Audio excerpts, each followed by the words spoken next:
Good morning student. आज हमारा topic क्या है? Packing efficiency. तो व्हाट इज पैकिंग एफिशिएंसी? तो देखो क्या होता है, percentage of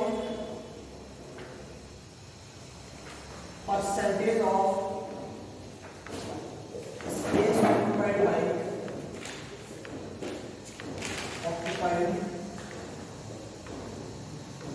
percentage of volume space occupied by sphere. किसका परसेंट लेना है? वॉल्यूम का क्या लेना है आपको? परसेंटेज लेना है। तो कैसे देखो, आपने पढ़ी थी यूनिट्स है, ये आपके पास क्या है? सिंपल क्यूबॉइड यूनिट सेल थी एससीसी। उसमें मान लो आपने क्या किया, इसमें कोई ना कोई एटम बनाया तो वॉल्यूम पे बीसीसी में अंदर था और एफसीसी में क्या था? पलट के ऊपर थी, फेस पे थी। तो इसमें इसके अकॉर्डिंग हमने इसमें क्या किया था? एटम का अरेंजमेंट किया था। तो हम क्या करते हैं, percentage of volume space occupied by sphere. हमने यहाँ गोले बनाए थे 8 गोले पर स्थित थी सिंपल में। तो उसी तरह हम स्फीयर में क्या देखते हैं, इसके अंदर कि ये जो स्फीयर होते हैं ये कितना इसके अंदर स्थान ग्रहण करते हैं, उसको हम क्या बोलते हैं?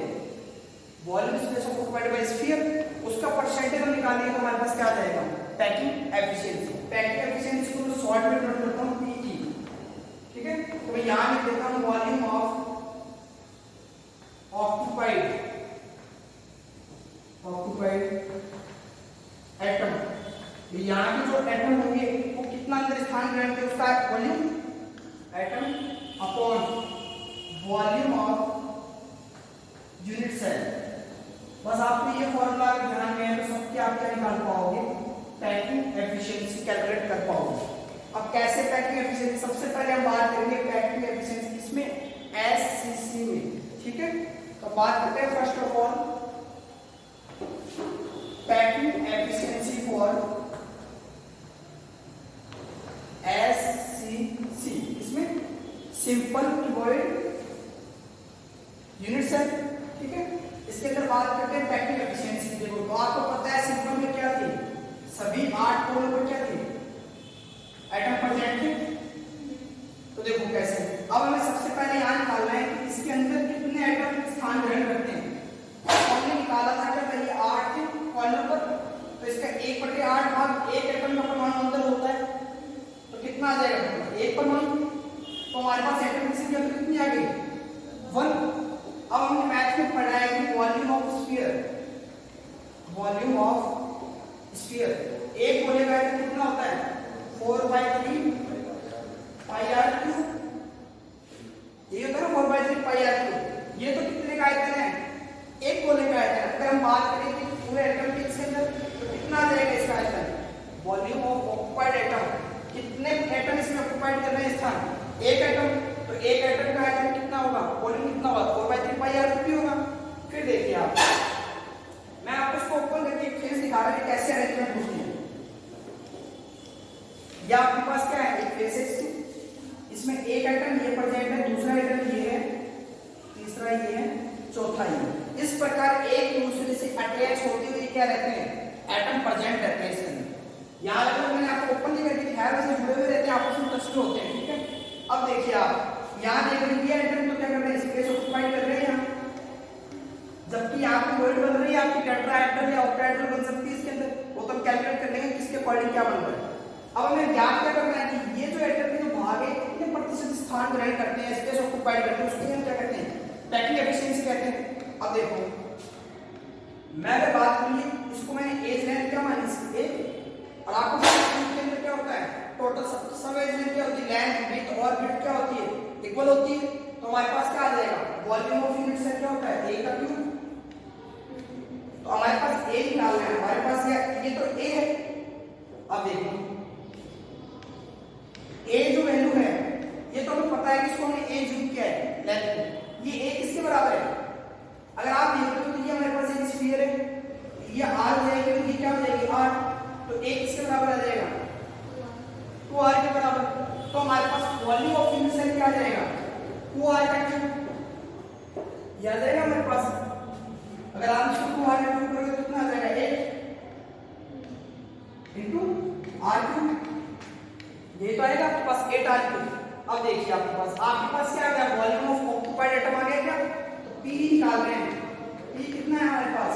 4 बटे या 4/3 पाई r3। ये है मेरे पास इसका वॉल्यूम ऑफ ऑक्युपाइड एटम करके एक ही एटम था, एक को इससे मल्टीप्लाई किया तो क्या आएगा 4/3 पाई r3। फिर हम बात करते हैं इसकी किसकी वॉल्यूम हमारे पास है इनिशियल का 8r3, ये तो है हमारे पास।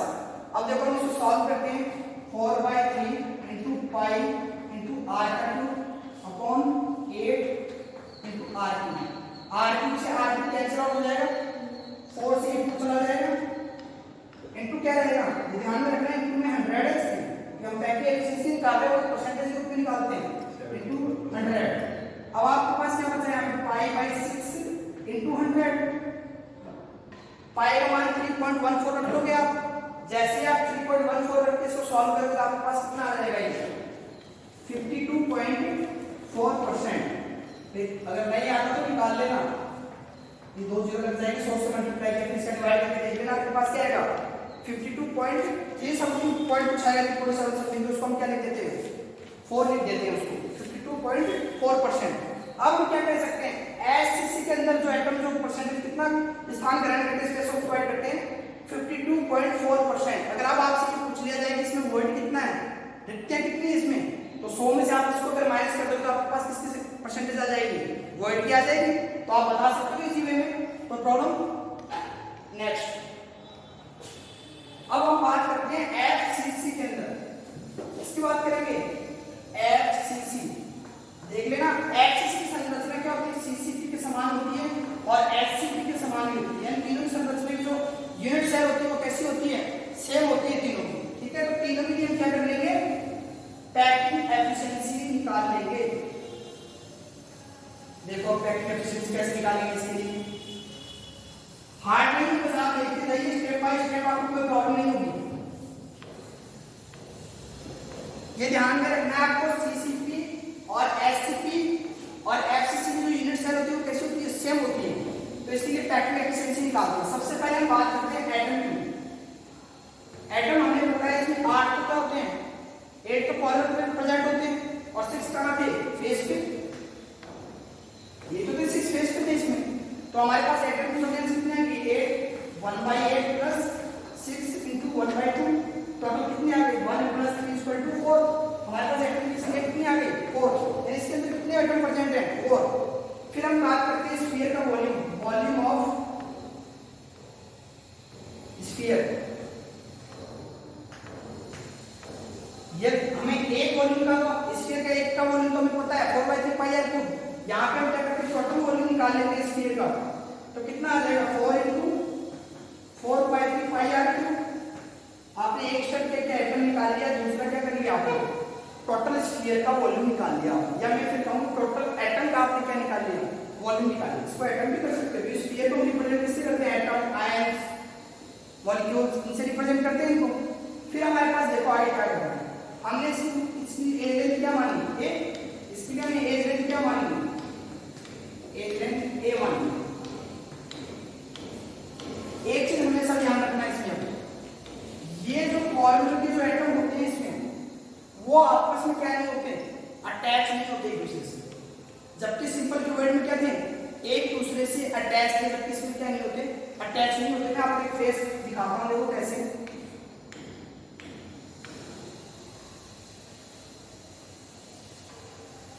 उनका अरेंजमेंट किस प्रकार होता है, ठीक है, कैसे प्रेजेंट होते हैं, कॉर्नर के एटम तो आपस में टच नहीं होते, जबकि बीच वाला जो होता है वो क्या करता है, चारों एटम से टच रहता है। तो अब ये कितने स्थान ग्रहण करते हैं, ये देखिए ए है हमारे पास, ये मैं इसके बाद इसको मिला देता हूं, ठीक है, इसको नाम दे देता हूं ए, इसको नाम बोल रहा हूं बी और ये सी।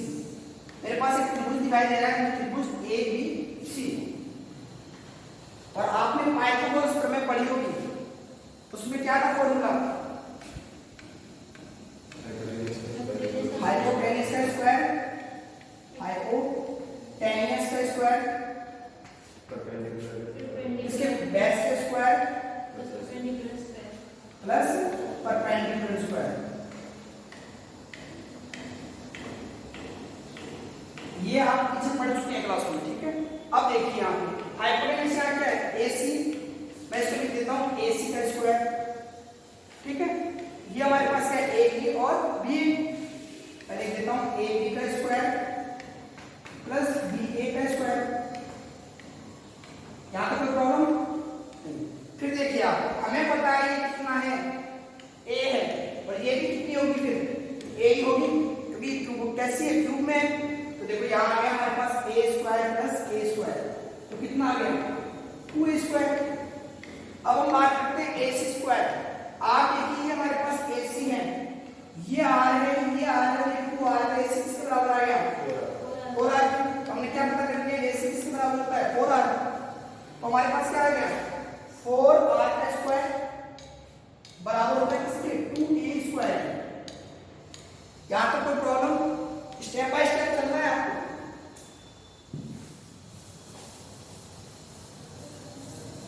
आपके पास क्या आ गया 4 आर स्क्वायर 2 ए स्क्वायर। यहां से आप क्या कैलकुलेट करते थे हमने वहां ए कैलकुलेट किया था। यहां पे हमें क्या करना है ए की वैल्यू कैलकुलेट कर देनी है। देखो ए स्क्वायर किसके बराबर आ जाएगा 4/2 आर स्क्वायर।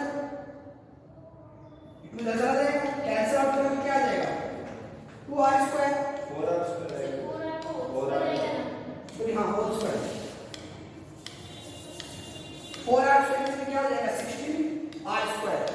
ठीक है फिर आप क्या करोगे इधर को ले जाओगे कौन तो कितना आ जाएगा आपके पास 8 आर स्क्वायर। ये किसके बराबर है ए स्क्वायर है। अगर मुझे ए निकालना है तो इसको अंडर रूट में कर दूंगा। अंडर रूट करोगे कितना आ जाएगा 2 रूट की बजाय आप सीधा कर लो 8 अंडर रूट 8 और आर। ठीक है ऐसे कर सकते हो डायरेक्ट। इसका 8 का अंडर रूट करके आर स्क्वायर अंडर रूट पे तो आर आ गया हमारे पास। अब देखो हमारे पास ए की वैल्यू आ गई तो हमें क्या निकालना है इससे volume of unit cell. Unit cell का वॉल्यूम क्या था हमारे पास ए का क्यूब। ये हमारे पास क्या आ जाएगा अंडर रूट 8 आर का क्यूब आ गया हमारे पास। देखो हमने निकाल लिया वॉल्यूम ऑफ यूनिट सेल और हमने पीछे क्या निकाला था टोटल एटम का वॉल्यूम निकाल लिया था। अगर इसको हम किसमें रखते हैं फॉर्मूले में रखते हैं किसमें पैकिंग एफिशिएंसी में। तो देखो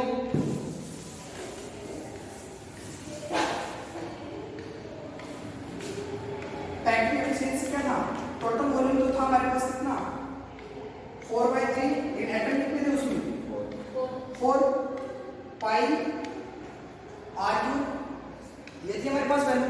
फिर हम बात करते हैं किसके वॉल्यूम ऑफ यूनिट सेल क्या था हमारे पास अंडर रूट 8 आर क्यूब। तो मैं इसको ऊपर करके लिख देता हूं 8 अंडर रूट 8 आर क्यूब। अगर इसका क्यूब करो स्क्वायर करो तो 8 आ जाएगा फिर 1 करो अंडर रूट 8 और आर क्यूब। अब देखिए आर क्यूब से आर क्यूब तो क्या हो जाएगा कैंसिल आउट हो जाएगा 4 और 4 से क्या हो जाएगा 8 कैंसिल आउट हो जाएगा। आपके पास यहां क्या बचेगा इनटू 4 रखना है आपको 4 और 4 से 8 कैंसिल 4 टू सॉरी हां 2 4 टू जा 8 2 टू जा 4 ठीक है।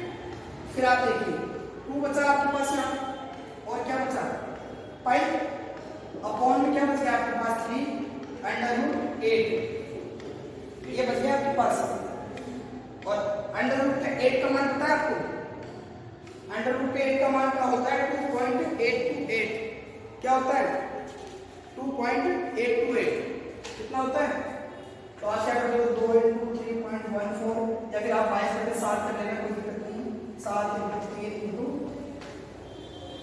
2.828 ये 100 का into 100।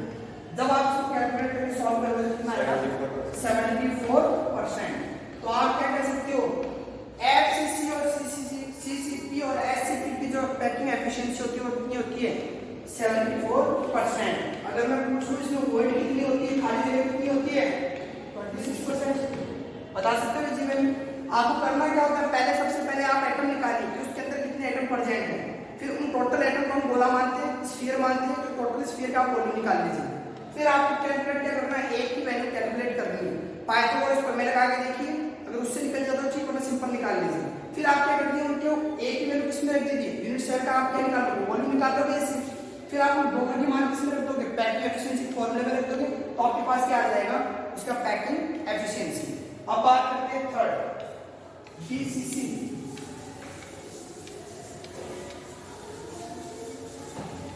BCC packing efficiency for BCC क्या जी बॉडी सेंटर्ड यूनिट सेल। क्या थी हमारे पास बॉडी सेंटर, ये हमारे ऊपर प्रोजेक्ट थी क्या 8 एटम वैलेंस पे प्रोजेक्ट थी, एक कहाँ था बॉडी सेंटर। तो मैं सबसे पहले बात करूँ मेरे पास एटम कितने आ जाएंगे 1 + 1 = 2, क्योंकि 8 को 1/8 भाग प्रेजेंट होगा तो उससे तो एक एटम कहाँ है सेंटर में प्रेजेंट है, तो टोटल एटम कितने आ गए 2 एटम। फिर हम बात करेंगे किसकी, ये हमें पता है कितना है ए, मैं मान इसको एक बार मैं मिला देता हूँ और इसको भी मैं मिला देता हूँ, ठीक है। नाम दे रहा हूँ इसको A B C D E F G H, ये नंबरिंग दे दी मैंने। अब देखिए आपको पता है ये सभी तो कैसी है, ए होती है एज लेंथ, इसमें एज लेंथ हमने क्या मानी,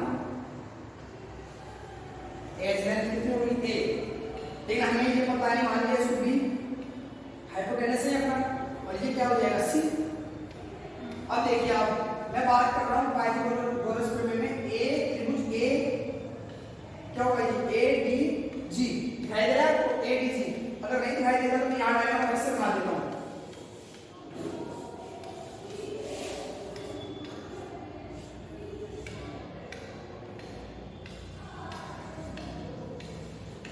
ये क्या था हमारे पास ए, ये हमारे पास था बी और ये जी, इसको हमने बी माना, इसको सी माना, ये क्या होता है ए हमें पता है लेंथ क्या होती है ए, इससे क्या हो जाएगा ए बी जी त्रिभुज, हमने क्या लिया ट्रायंगल ले लिया ए डी जी। इसमें देखो हाइपोटेनस क्या है हमारे पास सी स्क्वायर, फिर किसका होगा बेस का स्क्वायर प्लस परपेंडिकुलर का स्क्वायर, तो हमारे पास क्या आ गया बी स्क्वायर। ये आ गया आपको दिखाई दे रहा है ट्रायंगल में। दूसरा ट्रायंगल में ये बनता है हमारे पास ए बी जी, कौन सा बन रहा है ये ए बी जी। अब हमें पता है इसकी एज लेंथ तो क्या थी ए थी, ये भी ए होगी और ये भी क्या होगी ए होगी, तो हम बात करते हैं त्रिभुज ए बी जी या ट्रायंगल ए बी जी की। तो ट्रायंगल ए बी सबसे पहले हम क्या करते हैं हाइपोटेनस का स्क्वायर क्या आ जाएगा ए स्क्वायर, किसके बराबर होगा ए स्क्वायर प्लस ए स्क्वायर, फिर इसका स्क्वायर इसका स्क्वायर ये दोनों बराबर हो जाएंगे, तो कितना आ गया 2a स्क्वायर। अब ये तो हमारे पास बी स्क्वायर की वैल्यू आई है, अगर पहले के केस में हम कर दें बी स्क्वायर की जगह तो हमारे पास क्या आ जाएगा ए स्क्वायर प्लस 2a स्क्वायर, तो हमारे पास क्या आ गया 3a स्क्वायर। फिर हम क्या करते हैं सी स्क्वायर की वैल्यू देखते हैं, मैं इसको एक ओपनली करके दिखाता हूँ। ये इस प्रकार के एटम प्रेजेंट होते तो ये कितने बराबर हो जाएगा सी 4r के बराबर हो जाएगा, तो सी स्क्वायर किसके बराबर आ जाएगा 4r का स्क्वायर। अब देखिए आपके पास आपको क्या निकालना है ए स्क्वायर कितना आएगा 16 into 3r स्क्वायर, ये आ जाएगी आपके पास वैल्यू 16r स्क्वायर था ये कौन में चला जाएगा नीचे 3। अब देखिए इसका अंडर रूट करना है, 8 निकालना है तो आप क्या करोगे 16 का अंडर रूट कितना होता है 4 अंडर रूट 3 r, ये हमारे पास अंडर रूट आ गया, तो हमारे पास a की वैल्यू कितनी आ गई 4/√3r। अब हमें देखो क्या निकालना है, अब हमें निकालना है सबसे पहले हम एटम में पता कर लिए थे हमने, सबसे पहले हम करेंगे कि ऑक्युपाइड एटम्स का वॉल्यूम। तो ऑक्युपाइड एटम कितने थे 2 और एक का वॉल्यूम हमें पता है कितना होता है 4/3πr3। तो ये हमारे पास किसका आ गया स्पेस ऑक्युपाइड या वॉल्यूम ऑफ ऑक्युपाइड एटम, भाई एटम ने कितना स्पेस ऑक्युपाइड किया उसका वॉल्यूम आ गया हमारे पास। फिर दूसरा क्या था हमारे पास अपॉन में क्या थे यूनिट सेल का वॉल्यूम, यूनिट सेल का वॉल्यूम क्या होगा a का क्यूब, a हमारे पास क्या 4/√3 और इसका क्यूब आ जाएगा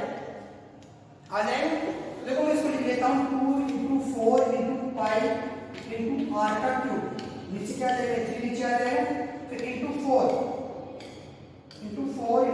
3 बार कर दिया क्यूब मैंने इसका, फिर × r का क्यूब, फिर क्या क्या बचेगा अंडर रूट 3, ये ऊपर जाएगा तो अंडर रूट 3 का क्यूब क्या होता है 3√3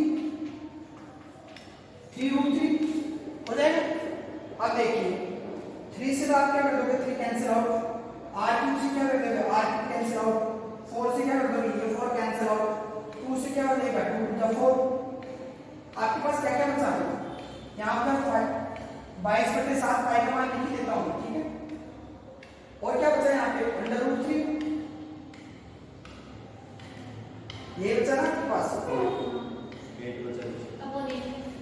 इंटू 4 टू जा 8, ये हमारे पास हो गया 8 और इंटू क्या आ जाएगा 100 इंटू 100। अब इसको आप सॉल्व करेंगे तो आपके पास कितना आएगा 68%। तो इसकी पैकिंग एफिशिएंसी कितनी होती है 68%। अगर वर्ड्स पूछ लिया जाए तो कितना हो जाएगा 32। वर्ड्स कितना हो जाएगा 32, 100 माइनस 68, 32%। देखो करना कुछ नहीं होता, सबसे पहले आपको एटम पता करने होते हैं कि कितने एटम स्पेस ऑक्यूपाइड कर रहे हैं यूनिट सेल में। फिर आप उनका टोटल वॉल्यूम निकाल लीजिए। फिर आप यूनिट सेल का वॉल्यूम निकालना है, उसके लिए आपको ए कैलकुलेट करना पड़ेगा। तो आप क्या करोगे, पाइथागोरस प्रमेय का यूज करते हुए क्या निकाल लोगे, ए की वैल्यू निकाल लोगे। फिर दोनों को पैकिंग एफिशिएंसी के फॉर्मूले में आप रख सॉल्व करेंगे तो आपके पास इक्वेशन आ जाएगी। मैं आपको चार्ट बनवा देता हूँ, उसमें आपको तीनों आराम से याद हो जाएंगे ताकि आपको नाम निकालने में कोई दिक्कत ना आए। सर ये स्टेप कैलकुलेट करना जरूरी है क्या, ये 4 पाई एफिशिएंसी हमारे पास क्या थी, एससीसी, एफसीसी या फिर हम सीसीपी या एससीपी, और लास्ट में क्या थी बीसीसी। ये हमारे पास क्या थी, यूनिट सेल थी। ठीक है, इसमें एटम्स कितने प्रेजेंट होते हैं, या occupied space by atom, occupied या फिर एटम रिव्यू, जो एटम क्या करते हैं यूनिट सेल में स्पेस ऑक्यूपाइड करते हैं। और यहाँ क्या आ जाएगा आपका पैकिंग एफिशिएंसी। अब देखिए आपको पता है एससीसी में क्या होता है, 8 मोलर प्रेजेंट होते हैं और उसका 1/8 पार्ट क्या होता है, उसका अंदर की तरफ होता है, इनसाइड होता है। तो टोटल कितना आ जाएगा 1 एटम। वैसे आपने एफसीसी कैलकुलेट किए तो कितना आएगा 8 × 1/8 प्लस 6 × 1/2, तो कितना आ गया आपके पास 4। बीसीसी का आपने क्या किया था 8 × 1/8 प्लस 1 = 2, ये आपके पास एटम आ गया था। पैकिंग एफिशिएंसी की बात की तो एससीसी की क्या थी 52.4%, इसकी कितनी थी 74%, और ये क्या था 68%। अगर हम बात कर ले इंट्रास्टिशियल वर्ड की या वर्ड्स लिख लो रिक्तियां, तो कितनी होगी इसमें 100 में से 52.4 माइनस कर दीजिए आप, तो कितना आ जाएगा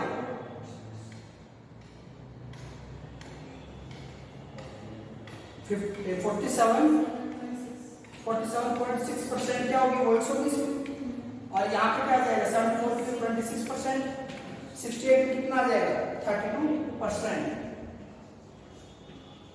तो अगर आपसे पूछ ली जाए सबसे ज्यादा पैकिंग एफिशिएंसी किसकी होती है, तो आप क्या जवाब दोगे, एफसीसी की सबसे ज्यादा क्या होती है पैकिंग एफिशिएंसी होती है। जबकि सिंपल क्लोराइड क्या होती है सबसे मिनिमम पैकिंग एफिशिएंसी होती है।